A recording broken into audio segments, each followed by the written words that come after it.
Okay, so I thought I would do this because I'm currently taking a public speaking class and I'm very nervous about speaking in front of people. So I thought that this was the easiest way to give me some practice and just throw myself into speaking. A couple of things about myself before we begin with the actual thing.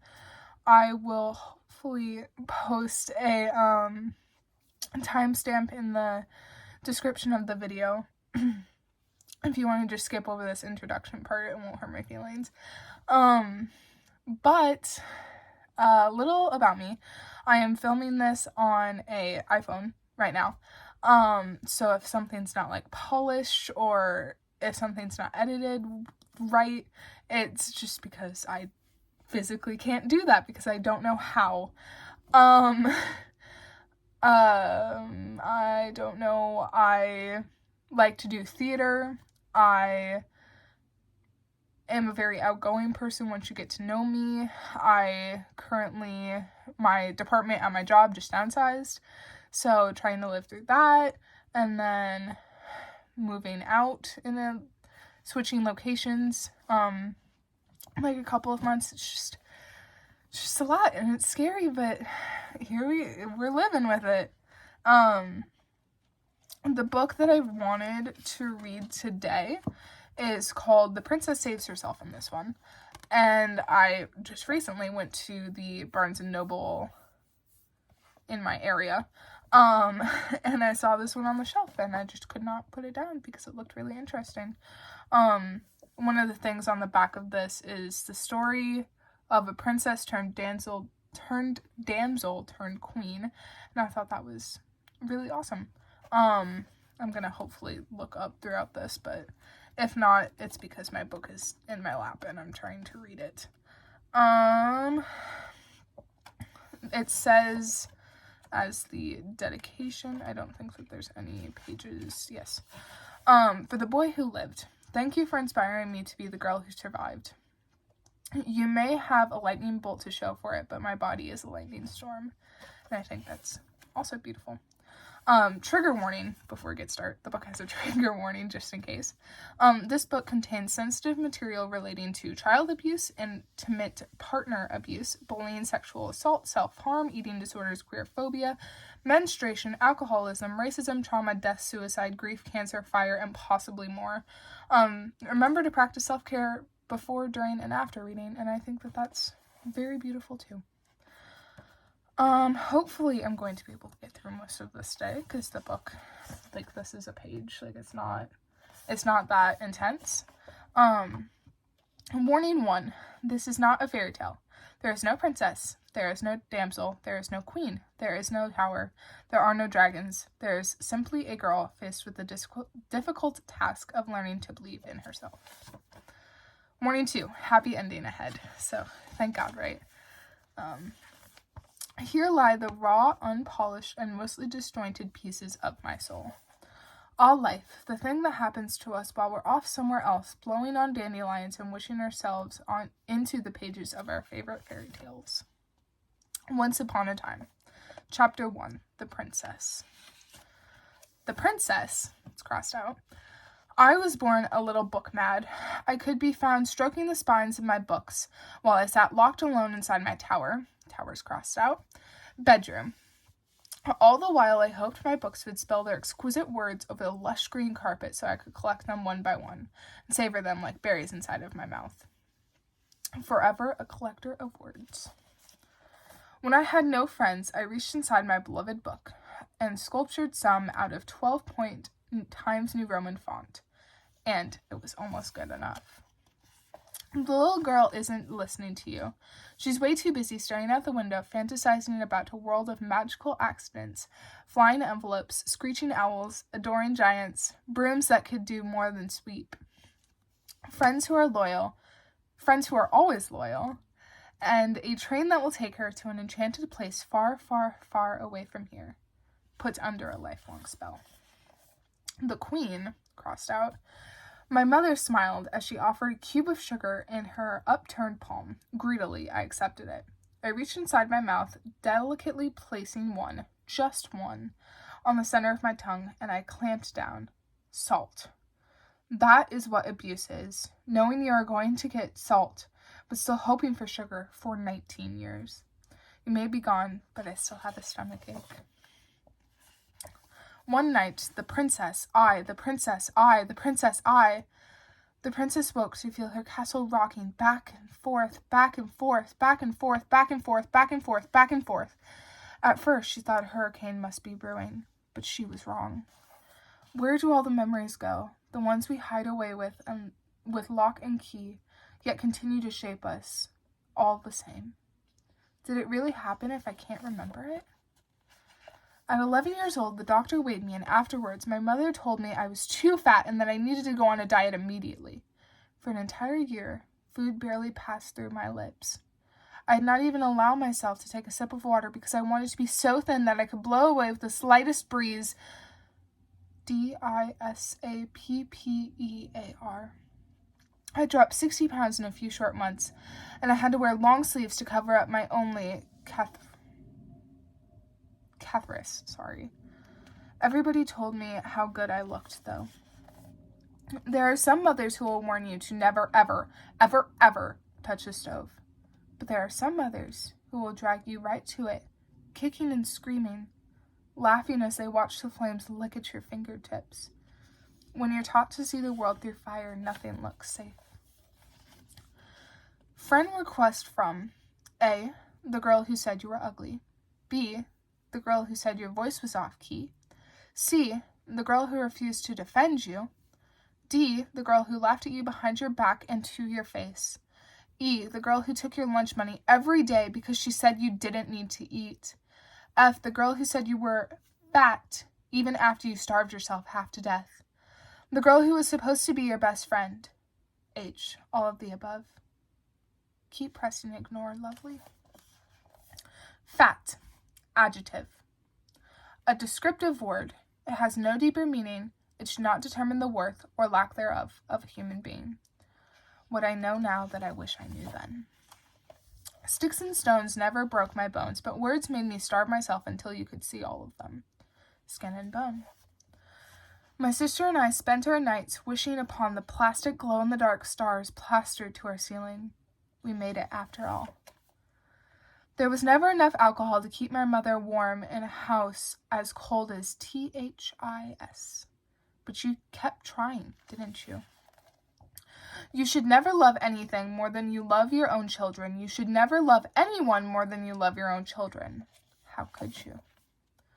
Now that I think about it, she always did make sure I was watching while she pried the balloon out of my hand and let it float away. There were once 5 girls who shared every part of themselves, blood and secrets and lovers and even a diary. But a girl can only bleed so much before she meets her demise. I'll see you in California. How can someone be too young to be in love when we were crafted from ocean waves and starlights? Young love.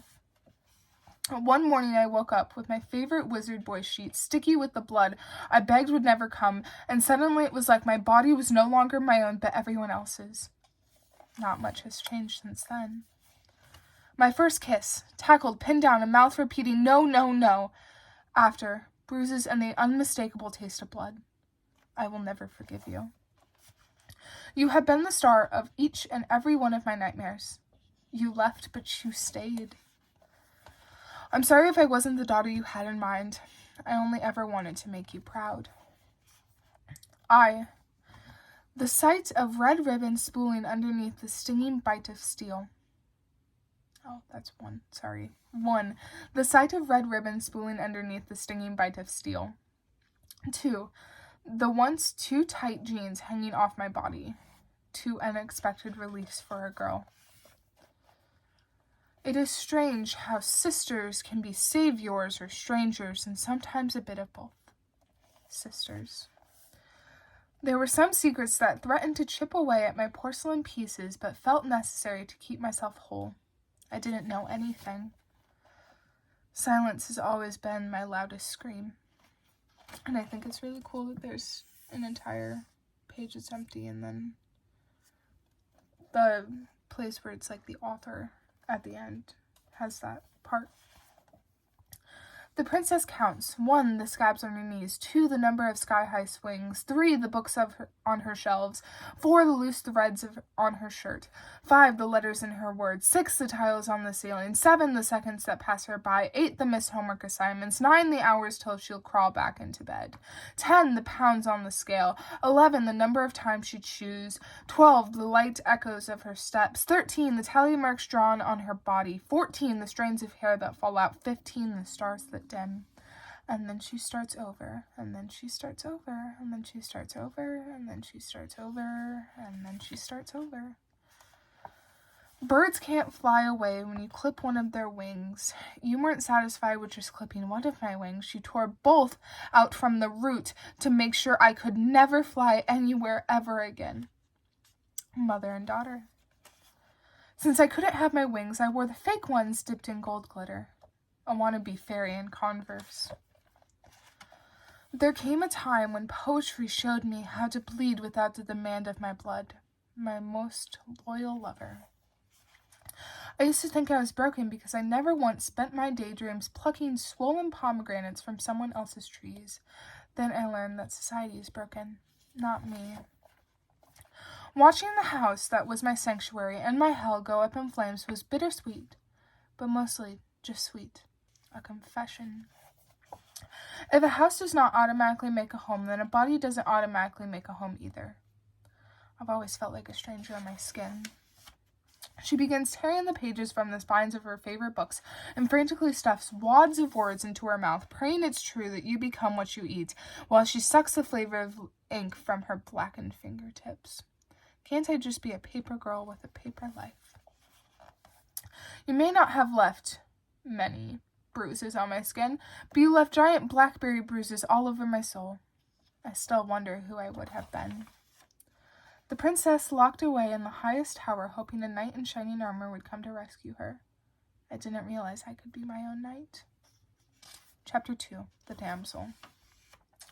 The damsel lets the dragon swoop down and steal her away from the ugliness of her world. Unbeknownst to her, she was only trading one tower for another. The wickedest liars of all. I'm not scared of the monsters hidden underneath my bed. I'm much more scared of the boys with messy brown hair, sleepy eyes, and mouths that only know how to form half-truths. My dragons. Remember when you told me you wrote that beautiful song for me, and only me, your only one? Well, I'm willing to bet you don't remember that you had already showed it to me, saying it was for her. You were in love with the idea of love, not me. Promises whispered in the rain will be washed away, right down the fucking drain. I was the only thing he had to deny, the beautiful truth within his terrible lie. Who knew such a young heart could shatter? When my dragon with the green eyes left, I took a knife and cut off all my long pretty hair, taking away the only thing he ever loved about me. Over before it began. I could just eat you up from the insatiable mouth of the big bad wolf. He loves me not. He loves me. He loves me not.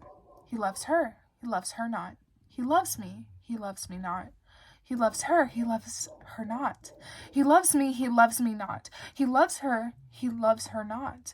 He loves me. He loves me not. He loves her. He loves her not. He loves me. He loves me not. I ran out of petals. Blood runs wherever his fingertips graze me. My steel and thorns. For a time, it seemed to me that we were starlight touched, failing to realize that we were actually star-crossed. The stars were never on our side. He was made of fire, and I was made of ice. I came too close to his flame, and he melted me with his embers, reducing me down to a puddle. With time, I froze over again, but I was never quite the same, a fragile, watery imitation of what I once was. Where was my fear of fire when it came to you? I hate you. His version of I love you. When it finally came time for him to leave, he packed up all my poetry in a suitcase and took it with him. First my heart, then my words. He promised to fix me, and he left me, more shattered than I had been before. but now I've got gold in the cracks. I have to believe the day will come where I don't flinch whenever I hear his name. Some names will always be cursed. I have so much love to give, but no one ever wants it. A cup overfilled. If love is a battlefield, then I must have forgotten all of my armor at home, where I never agreed to fight. In all my dreams, I could find myself picking my teeth out of the carpet. What does the dream dictionary say? My mom told the nice doctor she was seeing starburst in her eyes, and they were almost beautiful to her, like the 4th of July had decided to come early. The doctor hesitated before breaking the news to her. Those aren't stars. It's cancer. 40 years a smoker. It was while we were drinking our usual late-night coffee, without a tremble in that gravelly voice of hers, she turned to me and said her last dying wish was for me to spread her ashes over the ocean so that she could finally go back home. A mermaid escapist. When your mother begins to forget your name, you begin to wonder if you exist at all. Stage 4. Terminal. You will think your parents are shatterproof, but one day you find out they aren't. What it really means to lose your innocence. I'm sick to death of everyone telling me how strong I am. Me? Strong? I only act strong because it's the only distraction I have from the thoughts of my inevitable motherless life. A feather disguised as steel. Oh my God. Everyone urges me to hold on to my dreams to pass the time. But what happens when your dreams are nightmares, stuck on repeat? Please wake me up. Who will I be without her? How can I be without her?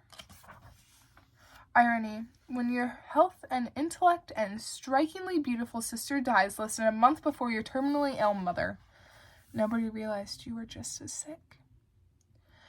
Minutes before your mother made the death call, I smelled your vanilla warm perfume and my mouth filled with the taste of dirt. Death is one of the senses. Children are not meant to die before their parents. I was not meant to grow older than my eldest sister. We were meant to be 4 sisters, not 3. You were not meant to be a can of ashes on your mother's bedside table. After all, you were the one who always burned the brightest. Fate is a fucking lie. The worst part is never being able to know it was a suicide or not. The truth will free me. She once made a promise to save me when all along we should have been saving her from herself. Please come back. Sister, wherever you are now, I hope there is a beach. Starfish will always remind me of you. I hold the seashell up to my ear, not with the anticipation of hearing the crash of the ocean waves, but with the crushing hope of catching even the smallest note of your voice one last time. Immortalized by a voicemail. Fuck you, Cancer, for taking away the possibility of the mother I will never, ever get to have now. 11:03:10. I was the one who found your body. You were nowhere to be found. Mouth opened wide enough to suck all the oxygen out of the room, wide enough to plant lilies in, wide enough to have been calling my name. That is, if you only remembered it. I want to forget. Your death certificate makes the claim that you died on November 3rd at 3:03 a.m. That is a lie. You died long before that. 3 isn't my lucky number anymore. When a loved one dies, they say you should open a window to let out that final wheezing breath so their soul can be set free, but hers is still here with me. Night after night after night, she pounds her fists on the walls of my dreams, begging for me to tell her the way out. The other side. One funeral. Tears of grief for a life lost too young, too soon. A tragedy. The other. Tears of relief for a suffering that lasted far too long. A mercy. And yet, both hollowed me out. For the better half of a year, I was terrified every time the phone rang in case it was another death call. 3 more would come. Everyone I love leaves. How many funerals can someone attend before they turn 19? The cursed family. I never expected death to be my most faithful companion, but she is the only one who will come without having to be asked. The only one who will never leave. Grief clung to her like an old, itchy, faded, ill-fitting hand-me-down dress. Death wound itself around her bones like a piece of red ribbon. An image. A girl with bruises underneath her eyes from sleeping too much or too little. A girl with a broken-hearted cat permanently cradled in her arms.